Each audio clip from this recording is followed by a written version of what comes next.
వీళ్ళు ప్రతిసారి వచ్చినప్పుడల్లా జీడిపి గురించి వీటి గురించి మిగతా అన్ని మాట్లాడుతుండే అధ్యక్ష. నేను తప్పకుండా ఈ బడ్జెట్ సమావేశాలల్లో ఉన్న వివరాలన్నీ తీసుకొచ్చి బయట పెడతా. కాబట్టి నేను వారికి చేసే సూచన ఒక్కటే, మీరు ఏం చేసిండ్రో చూసినాకనే ప్రజలు ఒక తీర్పు ఇచ్చిండ్రు. ఆ తీర్పు ద్వారైనా మీకు జ్ఞానోదయం కలుగుద్దని ప్రజలు భావించరు. ఇంకా అదే అహంకారము, అదే అహంభావము, అవే చులకన మాటలు, ఎదురుగుండే వాళ్ళని కించపరిచే విధంగా మాట్లాడడం, ఈ వ్యవహారం మానుకోండి. అసెంబ్లీ ఎన్నికలలో 39 సీట్లలో మీకు మెజారిటీ ఇచ్చిండ్రు. పార్లమెంట్కి వచ్చేవరకల్లా 3 సీట్లకు పడిపోయింది. ఇప్పటి వరకు ఊకదంపుడు ఉపన్యాసాలు మాట్లాడిన ఆయన శాసనసభలో కూడా ఆయనకు మెజారిటీ రాలే అధ్యక్ష. ఆ ఓట్లు ఎక్కడ బదిలీ అయినాయని నేను అడుగుతున్నా.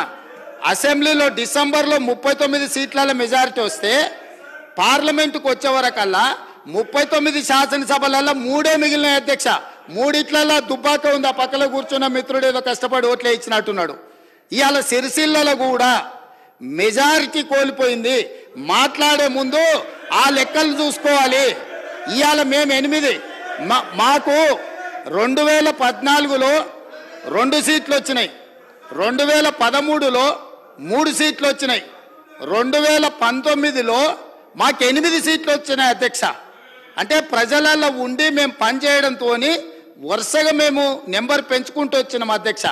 మీకు మొదటిసారి 12 వచ్చినాయి, రెండోసారి 9 వచ్చినాయి, మూడోసారి గుండు 0 వచ్చింది.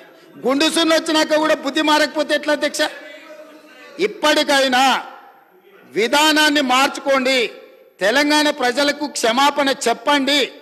మీరు చేసిన దోపిడీ, మీరు చేసిన తప్పుడు విధానాల వల్ల ప్రజలు మిమ్మల్ని శిక్షించిండ్రు.